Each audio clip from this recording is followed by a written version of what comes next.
आप अपने सेल्स को एकदम बिजी शहर समझो, जिनको चलने के लिए हमेशा एनर्जी की जरूरत होती है। ये एनर्जी हमें अपने खाने से मिलती है, खास तौर पे ग्लूकोज से, जो कि एक तरह की शुगर होती है। लेकिन ग्लूकोज ऐसे ही कभी भी हमारे सेल्स में नहीं घुस सकता। उसको एक खास चाबी चाहिए होती है, इंसुलिन। इंसुलिन जो कि हमारे पैंक्रियाज में बनने वाला हार्मोन है, वो इस चाबी का काम करता है और हमारे सेल्स के दरवाजे खोलता है ताकि ग्लूकोज अंदर जा सके। इस प्रोसेस से हमारे सेल्स को वो एनर्जी मिलती है जो उन्हें जिंदा रहने के लिए चाहिए होती है। जब हम खाना खाते हैं तो हमारे ब्लड में शुगर का लेवल बार आच जाता है, जिससे पैंक्रियाज को इंसुलिन रिलीज करने का सिग्नल मिलता है। फिर इंसुलिन हमारे सेल्स के ऊपर मौजूद रिसेप्टर्स से जुड़ जाता है, जैसे ताले में चाबी फिट हो जाती है। ये जुड़ाव कई सारे ऐसे कामों को शुरू करता है जिनसे आखिर में ग्लूकोज ब्लड स्ट्रीम से होते हुए सेल्स में पहुंच जाता है। ये कमाल का सिस्टम ये पक्का करता है कि हमारे शरीर को हमेशा एनर्जी मिलती रहे। लेकिन क्या हो अगर ताला जंग लगने की वजह से खराब हो जाए और चाबी घुमाना मुश्किल हो जाए? असल में इंसुलिन रेजिस्टेंस में यही होता है।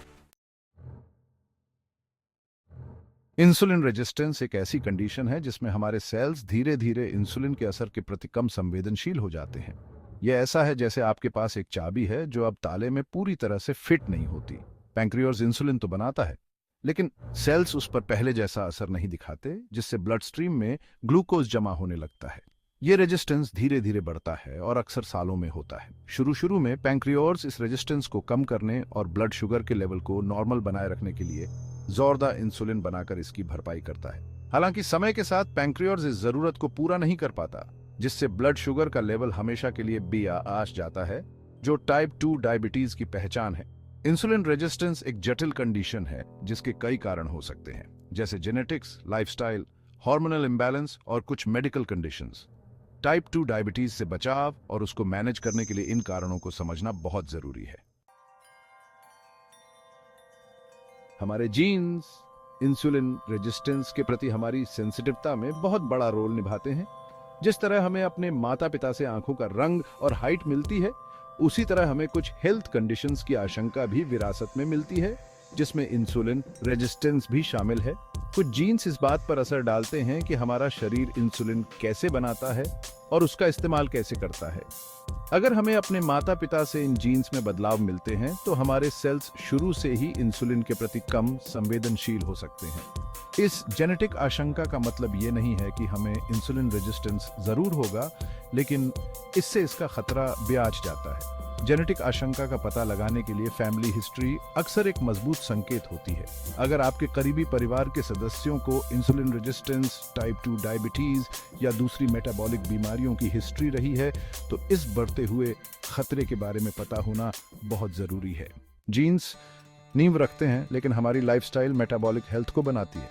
इंसुलिन रेजिस्टेंस में लाइफस्टाइल का बड़ा रोल है। ये जेनेटिक आशंका को बढ़ा या कम कर सकते हैं। शारीरिक रूप से एक्टिव न होना एक अहम फैक्टर है। मांसपेशियां ग्लूकोज की खपत करती हैं। एक्टिव होने पर मांसपेशियां इंसुलिन के प्रति संवेदनशील हो जाती हैं। ज्यादा देर तक बैठे रहने से इंसुलिन सेंसिटिविटी कम हो जाती है। डाइट भी एक बड़ा कारण है। रिफाइंड कार्बोहाइड्रेट और शुगर वाले ड्रिंक्स ग्लूकोज बढ़ाते हैं। इससे इंसुलिन रेजिस्टेंस हो सकता है। हेल्दी लाइफस्टाइल इंसुलिन सेंसिटिविटी को बेहतर बनाती है। Section 5, hormones the orchestra of metabolism.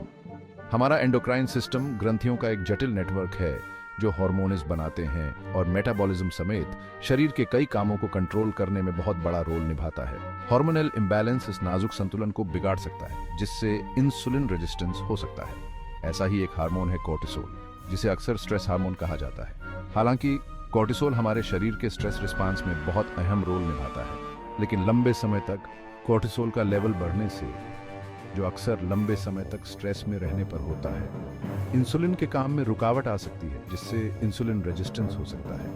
Hormones का एक और समूह जो इंसुलिन रेजिस्टेंस से जुड़ा है वो है सेक्स हार्मोन्स, एस्ट्रोजन और टेस्टोस्टेरोन। इन हार्मोन्स में असंतुलन, जो अक्सर पॉलिसिस्टिक ओवरी सिंड्रोम या पीसीओएस और मेनोपॉज के दौरान होता है, इसकी वजह से भी इंसुलिन रेजिस्टेंस हो सकता है।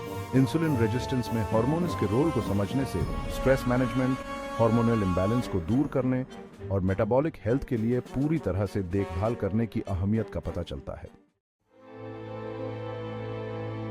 Section 6, medical conditions throwing the system on off balance. कुछ मेडिकल कंडीशंस शरीर की मेटाबॉलिक प्रक्रियाओं को बाधित कर सकती हैं, जिससे इंसुलिन रेजिस्टेंस का खतरा भी आ सकता है। ये कंडीशंस अक्सर सूजन या हार्मोनल इम्बैलेंस पैदा करती हैं और दोनों ही इंसुलिन सिग्नलिंग में दखल दे सकते हैं। ऐसी ही एक कंडीशन है मोटापा, खास तौर पर पेट का मोटापा, जहां पेट के ऑर्गनों के आसपास जोरदा चर्बी जमा हो जाती है।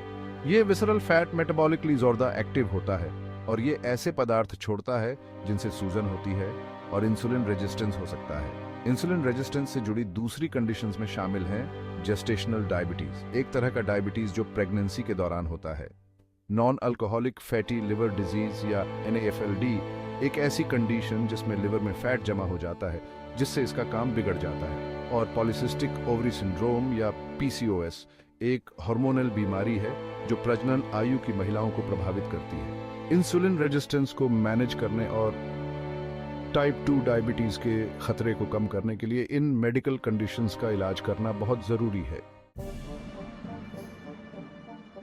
Section 7 A look inside the cell insulin signalling. Insulin signalling एक जटिल प्रक्रिया है जिसमें कई चरण शामिल होते हैं। पहला, इंसुलिन डॉकिंग। इंसुलिन को एक संदेशवाहक के रूप में कल्पना करें जो सेल तक एक महत्वपूर्ण संदेश पहुंचाता है। ग्लूकोज को अंदर आने दो। इंसुलिन सेल की सतह पर अपने रिसेप्टर से बंध जाता है, जैसे ताले में चाबी फिट हो जाती है। दूसरा, सिग्नल ट्रांसडक्शन। यह बंधन सेल के भीतर संकेतों का एक झरना शुरू कर देता है। तीसरा, ग्लूकोज ट्रांसपोर्टर्स को सतह पर लाना। ये ट्रांसपोर्टर ग्लूकोज को सेल में प्रवेश करने देते हैं। चौथा, ग्लूकोज सेल में प्रवेश करता है, इससे ब्लड शुगर का लेवल कम होता है और सेल को ऊर्जा मिलती है। हालांकि इंसुलिन रेजिस्टेंस में यह प्रक्रिया गड़बड़ा जाती है। Section 8 when signals go unheard. Insulin resistance at the molecular level. Insulin resistance सामान्य इंसुलिन सिग्नलिंग मार्ग को बाधित करता है, जिससे एक ऐसी स्थिति पैदा होती है जहां सेल इंसुलिन के संदेश के प्रति कम प्रतिक्रियाशील हो जाता है। यह ऐसा है जैसे मैसेज वाहक दरवाजा खटखटा रहा हो लेकिन संदेश अंदर नहीं पहुंच रहा हो। इस व्यवधान में कई कारक योगदान करते हैं। पहला, इंपेयर्ड इंसुलिन बाइंडिंग। कुछ मामलों में इंसुलिन रिसेप्टर स्वयं खराब या कम मात्रा में हो सकता है, जिससे इंसुलिन के लिए प्रभावी ढंग से बाइंडिंग मुश्किल हो जाता है। दूसरा, डिफेक्टिव सिग्नल ट्रांसडक्शन। सेल के सिग्नलिंग कैस्केड के भीतर समस्या उत्पन्न हो सकती है, जिससे रिसेप्टर से ग्लूकोज ट्रांसपोर्टर्स तक संकेतों का संचरण बाधित होता है। तीसरा, रिड्यूस्ड ग्लूकोज ट्रांसपोर्टर एक्टिविटी। भले ही सिग्नल पहुंच जाए, लेकिन हो सकता है कि ग्लूकोज ट्रांसपोर्टर्स स्वयं ग्लूकोज को सेल में पहुंचाने में कम कुशल हो। ये व्यवधान, जो अक्सर जेनेटिक प्रवृत्ति और जीवन शैली कारकों के संयोजन के कारण होते हैं, से ब्लड स्ट्रीम में ग्लूकोज का निर्माण होता है, जो इंसुलिन रेजिस्टेंस की पहचान है। Section 9 inflammation the fire with in. सूजन एक प्राकृतिक प्रक्रिया है जो हमारे शरीर को संक्रमणों को ठीक करने और उनसे लड़ने में मदद करती है, लेकिन जब यह पुरानी और प्रणालीगत हो जाती है तो यह दोधारी तलवार बन सकती है। पुरानी सूजन, जो अक्सर खराब खानपान और वरोरम की कमी जैसे जीवन शैली कारकों से बढ़ती है, इंसुलिन रेजिस्टेंस के विकास में महत्वपूर्ण भूमिका निभाती है। एडिपोज टिश्यू या वसा केवल अतिरिक्त ऊर्जा के लिए एक भंडारण डिपो नहीं है, बल्कि एक सक्रिय एंडोक्राइन अंग भी है जो विभिन्न हार्मोन और भड़काऊ पदार्थों का स्राव करता है। मोटापे में, खासकर पेट के मोटापे में, वसा कोशिकाएं बड़ी और बेकार हो जाती हैं, जिससे ब्लड स्ट्रीम में प्रो इन्फ्लेमेटरी पदार्थ निकलते हैं। ये भड़काऊ पदार्थ इंसुलिन सिग्नलिंग में हस्तक्षेप करते हैं, जिससे इंसुलिन रेजिस्टेंस बढ़ता है। वे इंसुलिन रिसेप्टर्स के सामान्य कार्य को बाधित करते हैं और ग्लूकोज ट्रांसपोर्टर्स की गतिविधि को बिगाड़ते हैं, जिससे सेल्स के लिए ग्लूकोज को प्रभावी ढंग से ग्रहण करना मुश्किल हो जाता है। जीवन शैली में बदलाव के जरिए पुरानी सूजन को कम करना, जैसे कि हेल्दी डाइट और नियमित वोरोरम, इंसुलिन सेंसिटिविटी में सुधार और इंसुलिन रेजिस्टेंस को मैनेज करने के लिए महत्वपूर्ण है। Section 10 understanding insulin resistance the key to unlocking type 2 diabetes management. Insulin resistance एक जटिल मेटाबॉलिक बीमारी है जिसके दूरगामी परिणाम होते हैं। यह टाइप 2 डायबिटीज के विकास में एक महत्वपूर्ण भूमिका निभाता है।